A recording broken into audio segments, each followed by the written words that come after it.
sociedad, te chingas, ¿no? O sea, me tienes que aguantar, soy, y te va a rayar tus paredes y te friegas, ¿no? Y entonces yo les decía, pues un saludo a toda la banda que nos está escuchando, y les mandamos un saludo a los mierdas, ¿no?, de Nesa, y un saludo a los mugrosos del Rosario, y a los sátiros de Portales, ¿no? Y llámenos, porque tengo aquí en los teléfonos a dos super gordas que están para comerse, que están la Barbie y la Costalito, ¿no? Entonces, la Barbie y la Costalito eran dos trabajadoras sociales, y les decía yo, y tienes que contestarle con voz sexy, así como, hola, Pedro. Y entonces hablaban los chavos para ligarse a la Barbie y a la Costalito, porque era un fenómeno básicamente machista, como el 98% eran puros chavos y muy poquitas chavas. Y entonces hablaban para ligarse a la Barbie, y la Barbie y la Costalito le sacaban nombre, dirección en las escuelas, y me pasaban las fichas, ¿no?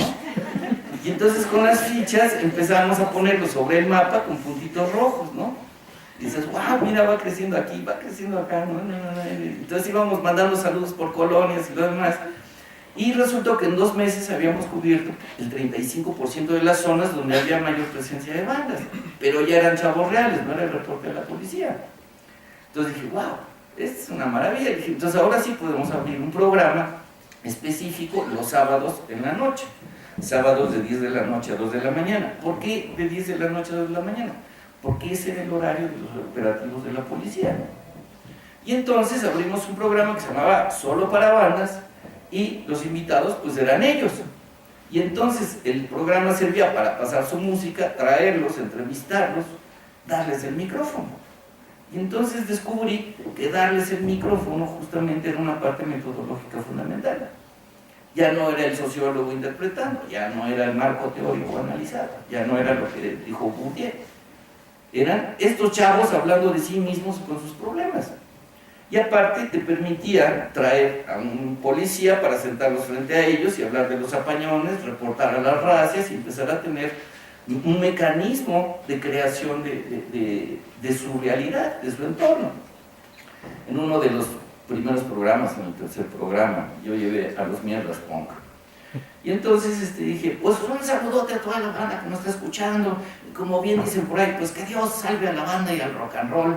Y esta noche tenemos unos invitados de lujo. Están con nosotros los mierdas punk de Nesa. Bienvenido Juanito Mierda, Pablito Mierda y Chuchito Mierda, ¿no? Entonces dije, a ver, Chuchito Mierda, yo te quiero preguntar, ¿por qué decidieron ponerse el nombre de los mierdas, no? Y me dice, un momento, me dice, ¿este micrófono está abierto? Le dije, sí. Sí, me está oyendo mucha gente, le dije, miles de personas que están escuchando. Dice, ¿y puedo decir lo que sea? Le dije, por supuesto, este gobierno se caracteriza por la libertad. Entonces agarra el micrófono y dice, pues que chingue a su madre el presidente, ¿no? Entonces, el resultado fue que 30 segundos después tenía una llamada de la Secretaría de Gobernación para ver quién era el imbécil que le estaba dando el micrófono a estos descerebrados para que en la radio pública le montaran la madre al presidente. Entonces yo transmitía los sábados en la noche y los lunes en la mañana iba a Gobernación con mis papeles y mis mapas a pedir perdón. Discúlpenme, se trata de un proyecto de investigación social aplicada, ¿no? Y apenas nos estamos acercando. Y aparte, nada más se lamentaron. Hasta merece un poquito, ¿no? Y entonces empiezas a jugar con diferentes roles, o sea, eres el locutor, más el otro, más el investigador y el que negocia con Gobernación para mantener en equilibrio, buscando que esto pueda seguir adelante. Entre semana lo que hacíamos es ir a las calles, a los barrios, de todas las gentes que nos hablaban el programa, nos escribían. Hay unas experiencias verdaderamente sensacionales. Empezamos a recibir cartas de los penales, sobre todo del penal de Barrientos, que básicamente son puros chavos que estaban detenidos, presos, que se juntaban el sábado a oír el programa y que nos pedían canciones, nos mandaban poemas y nos pedían saludos y querían ser oídos, querían participar y estaban presos.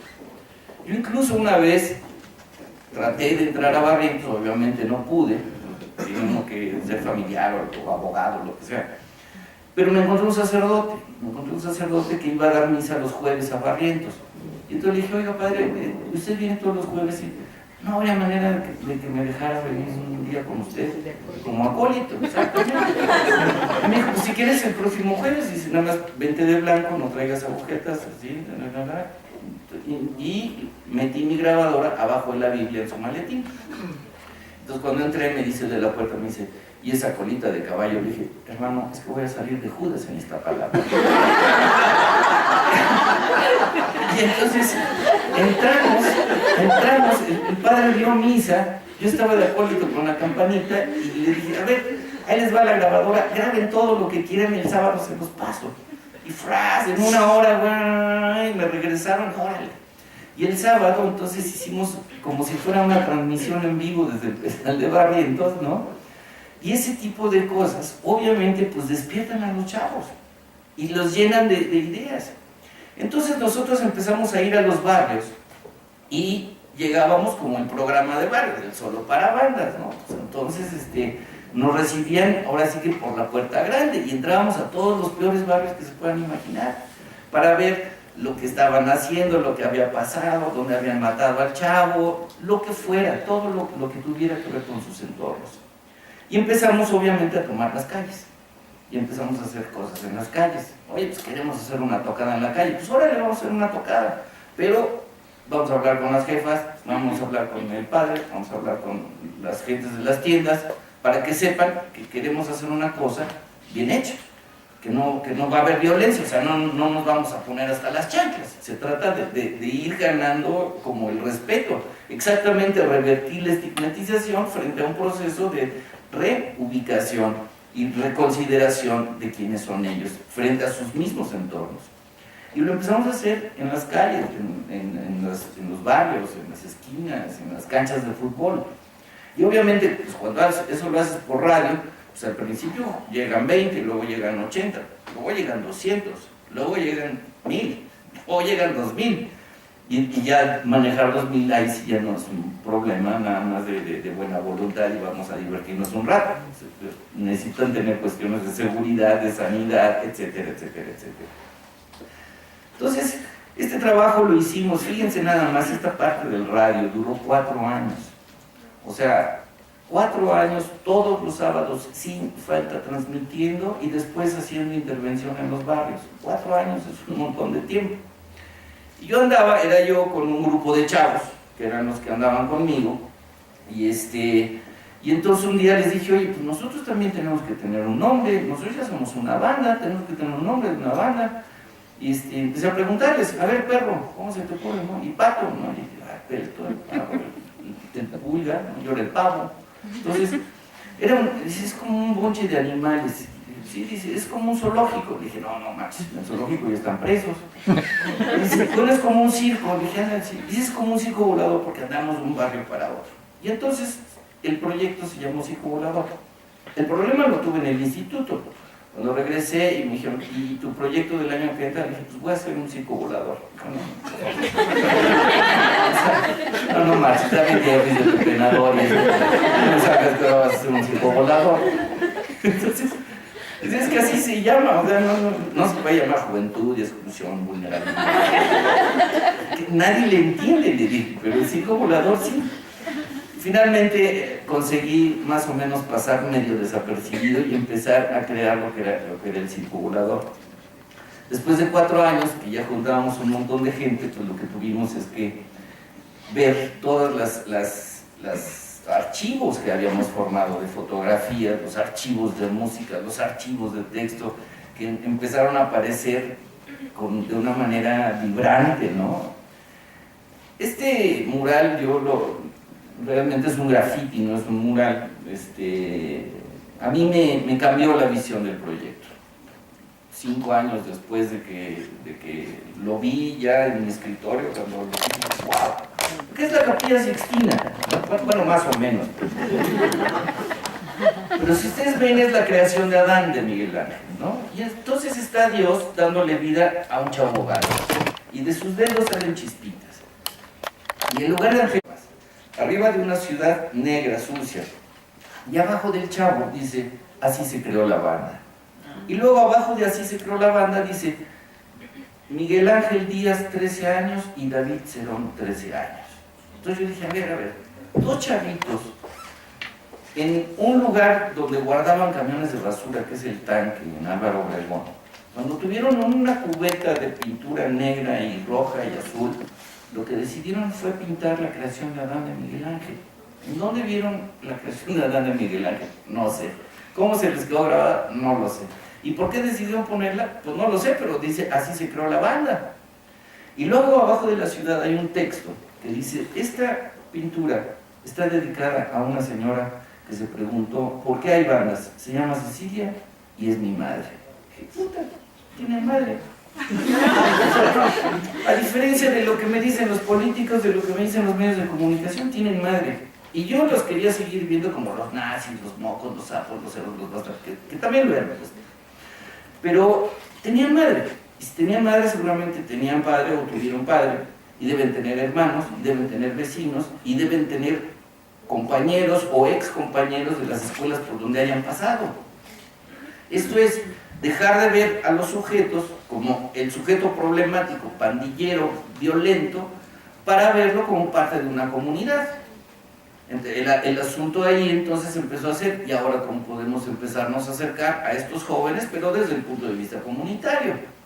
Pero esta fotografía a mí me cambió la mirada, porque realmente no los habíamos visto dentro de sus comunidades, y aprenderlos a ver dentro de sus comunidades es una de los mayores logros. Lo habíamos hecho un poco con estas tocadas que hacíamos en las calles y hablando con los vecinos y lo demás, pero ahí era más bien como presentarlos que se iban a portar bien, ¿no? Ellos iban a ser buenos, no se iban a pasar de lanzas, en fin, etcétera, ¿no? Y iban a respetar. Y entonces ganaban un poco de respeto por ambas partes, pero aquí se abrió una posibilidad completamente distinta. Y esto me llevó a definir más o menos una primera construcción metodológica de lo que habíamos hecho, que es esta interpretación muy sencilla. O sea, lo partimos de un nivel de desigualdad social brutal, vamos a llamarle la sociedad integrada y la sociedad marginal. Los ricos arriba, los pobres abajo, ¿no? Lo que habíamos nosotros hecho es partir de un límite, llamémosle social e imaginario, y empezamos con todo lo que normalmente hacemos los académicos y que hacen las instituciones públicas, que son ¿qué? Los problemas, ¿no? El problema de la esquina, la falta de espacios, el subempleo, el desempleo, la moda contrahecha, la deserción escolar, la pobreza, la marginalidad, la exclusión social, ¿no? Ok. ¿Qué habíamos hecho nosotros? Justamente habíamos cambiado el paradigma de acercamiento con estos grupos, porque nunca trabajamos sobre problemas. O sea, no es que no existan los problemas, todos los problemas existen, pero lo que nosotros habíamos hecho y habíamos empezado a hacer con estos chavos es hacer lo que habían hecho los chavitos del graffiti. O sea, a ver, si en este momento pudiéramos hacer algo muy chingón, algo que estuviera a toda madre, ¿qué podríamos hacer con lo que tengamos? Y entonces, en lugar de trabajar sobre problemas, trabajamos sobre habilidades y potencialidades. Léase, sueños. O sea, son las habilidades, son las potencialidades, son los sueños que tienen y le dices, ¿sabes qué? Tus sueños valen, tus habilidades pueden ser metidas, tus potencialidades vamos a desarrollarlas. Y entonces se empieza a generar una dinámica completamente diferenciada de acercamiento con estos grupos. No nada más es reconocerle su identidad, es sobre todo generar esta empatía para saber que sí se pueden hacer cosas colectivas. ¿Qué habíamos hecho? Bueno, pues justamente tomar la cultura juvenil como un medio para de integración social a través de lenguajes comunes, que eran los lenguajes de ellos. Porque lo importante no era convencerlos de que había otros lenguajes más chingones, sino que tomáramos ese lenguaje para decir, vamos a partir de ese lenguaje y vale la pena. ¿Qué nos permitía estas acciones? Nos permitía presentarlos ante otros actores sociales. Léase universidades, empresas, medios de comunicación, etcétera, y todo lo demás. Ese calendario, ese mural que les presenté hace un ratito, fue la portada de un calendario en 1991, que escogimos los 12 meses, más ese que era la portada, en un papel finísimo, finísimo, con una impresión de litógrafos unidos, que son bien caros, con selecciones de poesía de los chavos, de una manera totalmente artística. Y lo que hicimos fue irlos a vender a la Náhuac, al ITAM, a la Ibero, al TEC de Monterrey, y yo me llevaba un grupo de chavos. Finalmente yo era un sociólogo académico que venía con un grupo de gente con la que estaba trabajando, venía a dar una plática del proyecto, traía a los chavos, les daba el micrófono, hablaban con los chavos ricos, y entonces al final yo de manera más o menos discreta les decía, y tienen dos opciones, o lo compran aquí en el salón, o lo compran afuera, por la fuerza, ¿no? Entonces, en general digamos que tuvimos una buena venta de calendario, y eso nos permitió empezar a gestionar recursos para poder hacer cosas de este tipo, que tuvieran que ver con cuestiones artísticas, cuestiones lúdicas, pero de interpretación, con sus valores, con sus lenguajes, y nos permitiera juntarnos. Esto fue lo que nos llevó justamente 7 años después a buscar un espacio en donde aterrizar el famoso circo volador.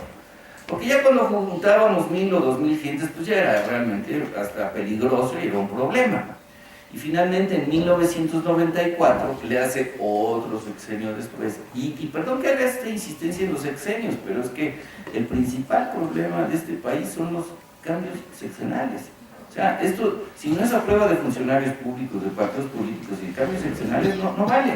O sea, el proyecto tiene ahorita ya 25 años y hemos pasado por todos, los priistas tranzas, los perredistas buena onda, los perredistas mala onda, los panistas mochos, o sea, nos ha tocado de todo.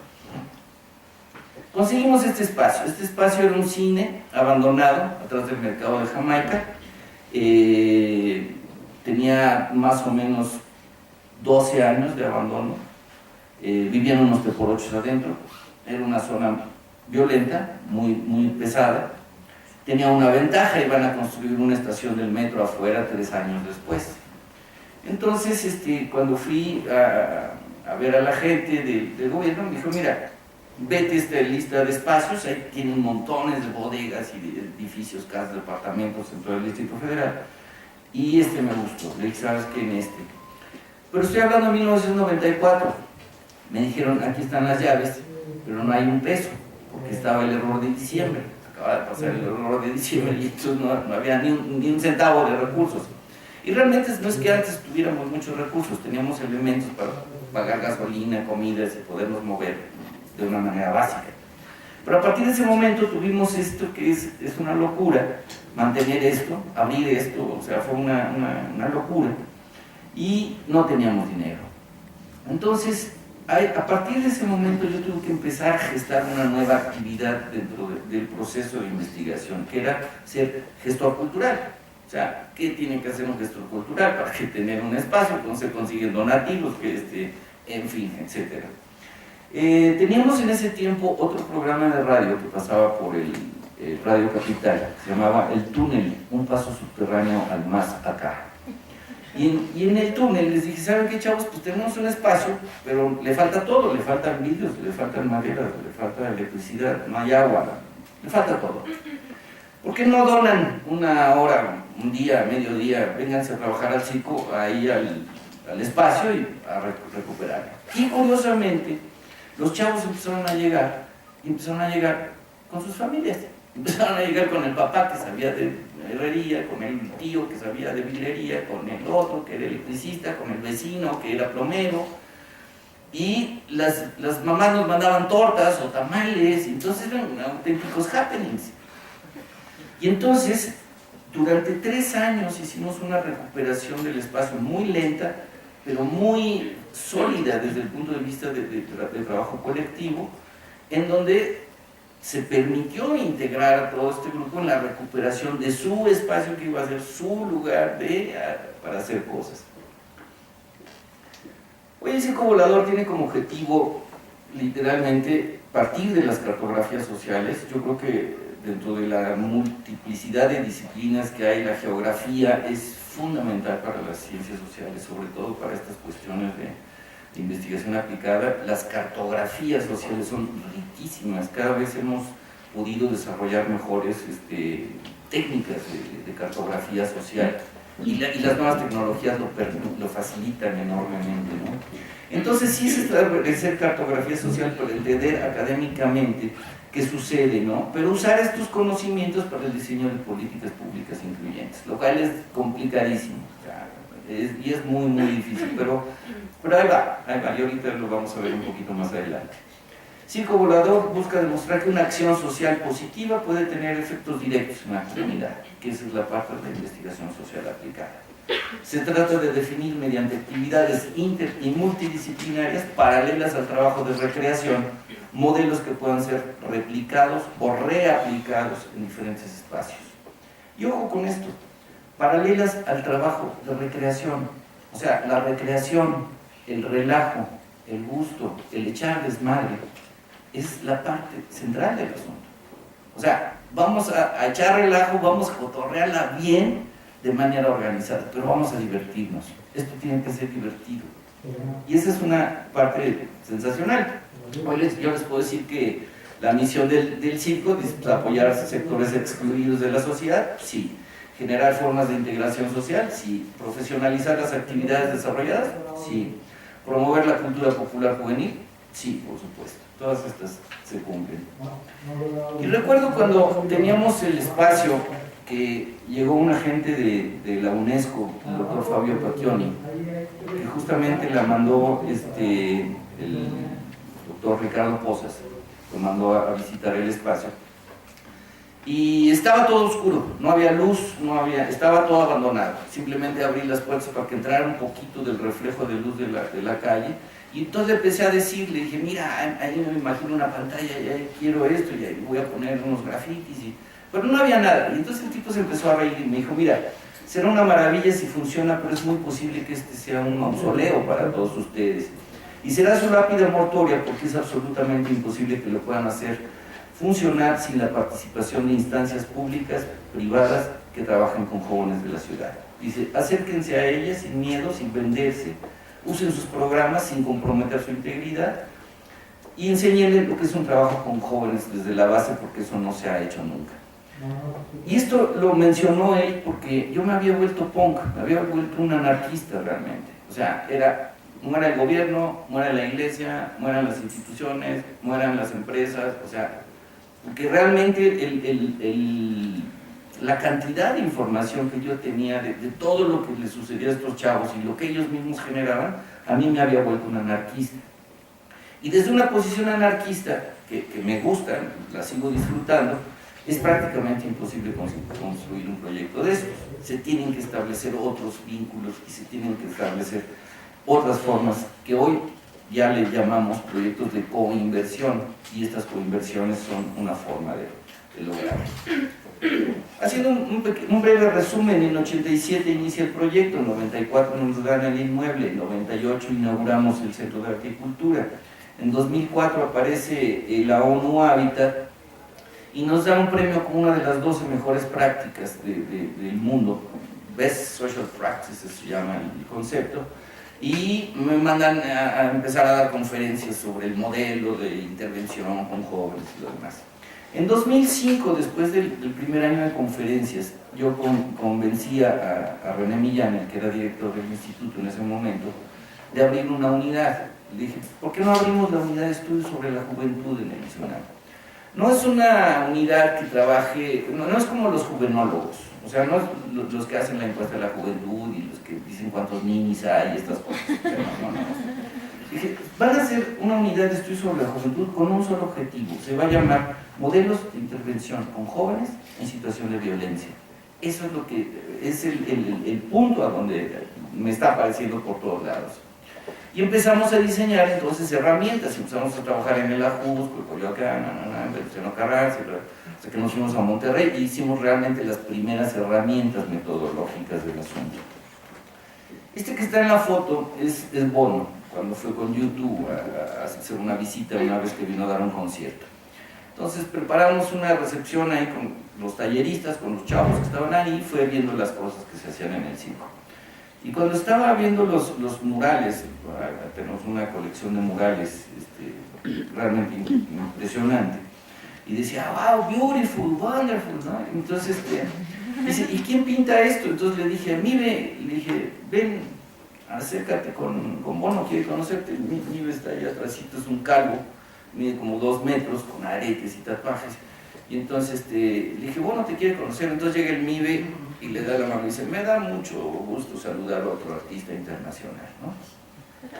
Y entonces volteé y le dije, ¿sabes qué? Bueno, eso se llama autoestima, ¿no? Y ¿sabes por qué este cuate tenía ese orgullo? Porque en todos los años que trabajamos con los grafiteros, no fue solamente vamos a pintar las paredes, fue, a ver, vamos a hacer una colección de todo lo que hay, vamos a hacer una buena página, ustedes van a escribir los textos de lo que es la ilegalidad, lo que es la informalidad, la relación con la policía, las técnicas, el uso de las barbas, un manual para grafiteros, hecho por ellos, supervisado, con corrección de estilo y todo lo demás, diseñado por ellos. Tenían que meterse a aprender a hacer páginas web, tenían que meterse a hacer diseño, y al final lo hicimos en español, en inglés y en francés, y entonces de pronto con esa apertura a través de las webs, con este asunto, Grafitearte, que era el nombre de la página, pues de repente les empiezan a escribir de Estocolmo y de Holanda y los empiezan a invitar a Polonia y viene una reproducción de cosas que jamás lo habíamos pensado. Y entonces estos cuates se empoderan y encuentran toda una forma de profesionalización de un trabajo, de algo tan vilipendiado como es el graffiti, ¿no? No les voy a hablar de todas las actividades de Circo Volador, pero voy a hacer este breve resumen. A lo largo de todos estos años de trabajo, lo que hemos experimentado son más o menos unos 100 talleres muy distintos. Algunos son de capoeira, otros son de skate, otros son de televisión, otros son de radio, otros son de